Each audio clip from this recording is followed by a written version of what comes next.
Bonjour, c'est Ludovic Leclerc, votre analyste pour Benjamin Investor. Et voici la mise à jour en vidéo de mon avis sur le CAC 40. Alors, le CAC 40 cette semaine, eh bien, nous a donné un peu de fil à retordre techniquement, parce qu'on a monté, descendu. C'est un peu compliqué à pouvoir suivre. En effet, lundi, mardi, vous voyez ces deux petites bougies ici d'hésitation, après une clôture haussière vendredi dernier. Ensuite, mardi, mercredi, on accélère à la baisse pour revenir jusqu'à la M20. Et ensuite, vendredi, on rebondit sur il semblerait ce nouveau range que je viens de vous dessiner, qui semble pouvoir cadrer le cours. En tout cas, la clôture se fait au-dessus de la M20, au-dessus des points paraboliques SAR, vous voyez les petits points verts là, donc il y a normalement pas d'inversion de tendance malgré cette semaine un peu chahutée. Voyons nos indicateurs. Le MACD, lui, c'est celui qui m'inquiète le plus parce qu'il continue à baisser. Il est toujours sur son signal et il baisse depuis la fin de l'année 2012. En janvier, ici, il n'est quasiment jamais monté.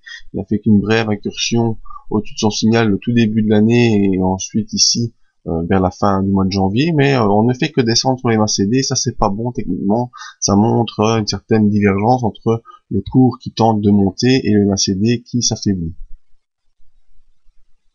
Autre point d'inquiétude, c'est le stochastique qui lui maintenant est passé revient sous la zone des 80, donc la zone de surachat, on en est sorti. Le stochastique est baissier et son signal est aussi en inversion baissière, donc c'est un peu inquiétant également sur le stochastique.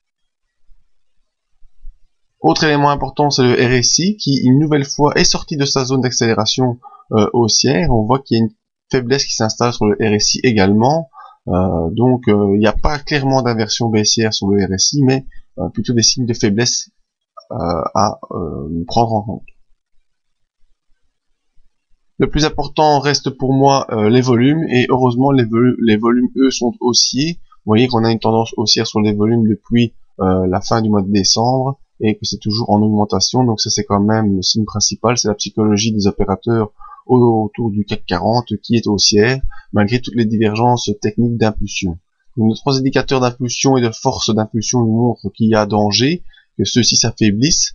En effet, on voit bien que le cours ne progresse plus aussi rapidement qu'il l'a déjà progressé, mais il continue à poursuivre son évolution haussière avec des impulsions hautes et basses, et les volumes suivent bien la tendance. Alors ici on a fait un point bas un peu plus bas que le bas précédent, donc maintenant l'idéal pour la semaine prochaine ce serait évidemment d'aller faire un point haut plus haut, donc c'est de franchir cette zone ici, cette zone des 3780. Vous voyez qu'il a déjà eu un contact vendredi sans pouvoir la franchir, donc l'idéal serait de poursuivre et de venir au-dessus de cette zone pour retourner vers le haut du range, objectif étant toujours les 3888. Si je vous mets les supports résistance historiques, voilà, donc 3888 sont les résistances hebdomadaires. L'objectif est de rejoindre cela par des impulsions. On est revenu tester ici le support des 3732, support qu'il faudra encore surveiller cette semaine, et la M20 ainsi que la SAR qui sont tout près de cette zone. Donc en support fort pour la semaine prochaine 3732, en résistance 3795, l'objectif étant toujours de poursuivre l'impulsion en direction des 3888. Voilà, c'était mon avis sur le CAC 40. Vous pouvez nous rejoindre sur le site pour voir nos différents services, la page Facebook pour les mises à jour et un petit mail pour me joindre en cas de questions.